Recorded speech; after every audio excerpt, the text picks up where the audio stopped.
अलग अलग पार्ट है, जैसे व्याकरण है, काव्य शास्त्र, हिंदी साहित्य का इतिहास है, रचनाएं हैं, शिक्षण विधियाँ तो नहीं, पत्र व्यवहार है फर्स्ट ग्रेड में। इनको आपने कैसे कैसे पढ़ा? वो पत्र व्यवहार की तो 12th वाली किताब है, वो सर की छोटी सी किताब है, वो मैंने पढ़ डाली पूरी। और हिंदी साहित्य के इतिहास का तो सर ने नोट्स लिखा है, वो पर्याप्त है। अगर वो अच्छी तरह से याद हो तो उससे तो एक भी क्वेश्चन बाहर नहीं जाता। और व्याकरण। ओम प्रकाश जी, मैं बीच में रोकना चाहूँगा।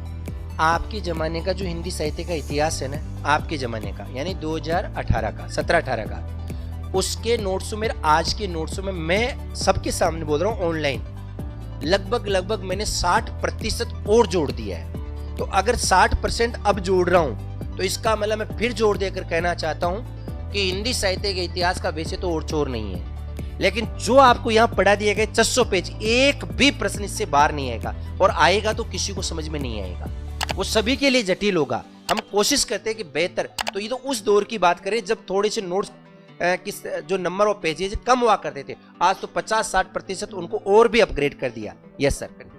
बिल्कुल सर, ये सही कह रहे हैं, उसको अपग्रेड कर दिया सर। तो कम से कम पहले 40 पेपर लिखा था, अब तो 80-80 पेपर लिखा थे, वो ज़्यादा कर दिया। मगर ये मेरा विश्वास रखो, उसमें से एक भी प्रश्न बाहर नहीं जाएगा। अगर कोई बाहर, सर कह रहे हैं कि अगर कोई बाहर से कोई प्रश्न आ गया तो वो वैसे किसी का नहीं आएगा और आपकी इस पर कोई फर्क नहीं पड़ेगा। और जो काव्य शास्त्र की जो किताब है मेरे से, काव्य शास्त्र की तो आप मान लो कि मोस्ट बहुत शानदार किताब है, वो मेरे को सारी याद थी। सर की लिखाई भी बहुत सारी याद थी, मैंने तो 10-10 बार पढ़ दी थी उस किताब।